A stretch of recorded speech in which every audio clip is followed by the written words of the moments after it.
Alors Dépistez-vous, c'est quoi? Dépistez-vous, c'est un accélérateur de prévention des cancers.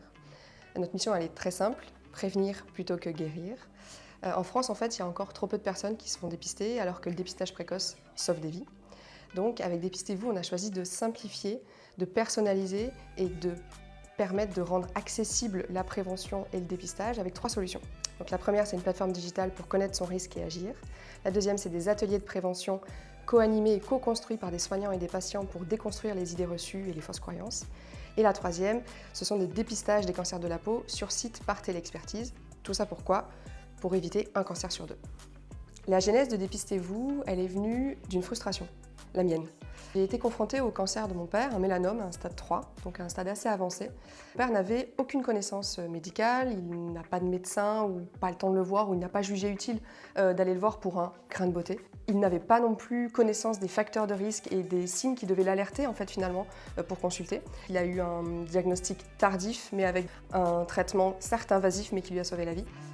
En parallèle de ce parcours-là avec mon père, j'étais en poste à l'Institut Bergonié, donc à Bordeaux, et j'étais donc frustrée de ne pas pouvoir mieux aider les patients. J'avais fait médecine pour faire de la prévention, mais ça, je ne l'avais pas encore intégré.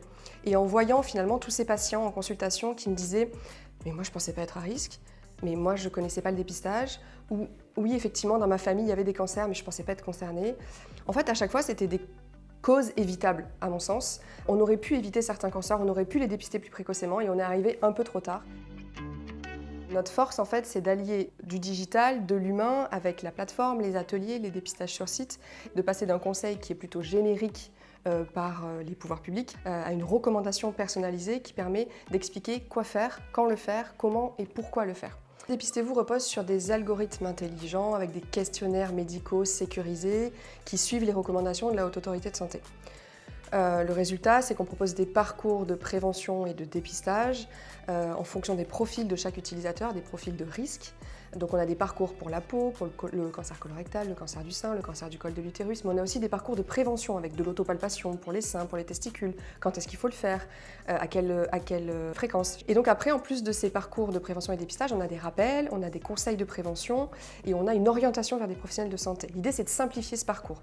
L'objectif, c'est vraiment d'avoir un suivi qui soit simple, qui soit concret, efficace et surtout durable dans le temps.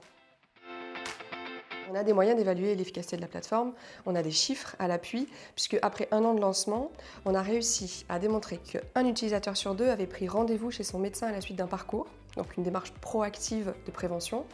11% de nos utilisateurs ont pu détecter précocement une lésion précancéreuse, donc éviter un cancer.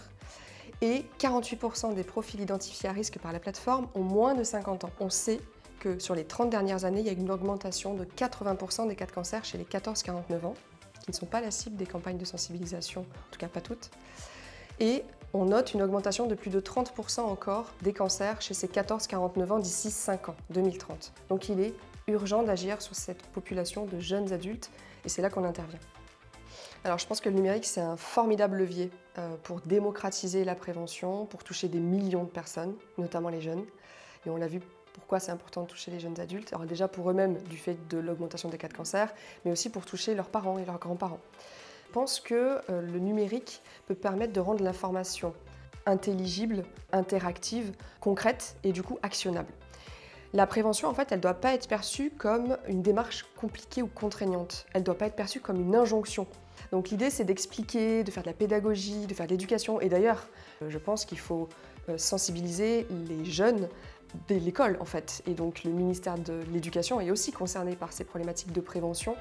Le risque de proposer des outils qui soient trop généralistes avec de la prévention de plusieurs maladies chroniques, c'est de rendre anxiogène, en fait, un individu, un citoyen qui aurait envie de connaître son risque, de peut-être mettre un premier pied à l'étrier, mais qui finalement après se retrouvait avec plein de questionnaires, avec plein de risques et avec plein de choses à faire, d'examens, de gens à aller voir, et donc ça serait potentiellement contre-productif. Donc c'est comment on peut amener les gens dans une démarche proactive de prévention sans être anxiogène.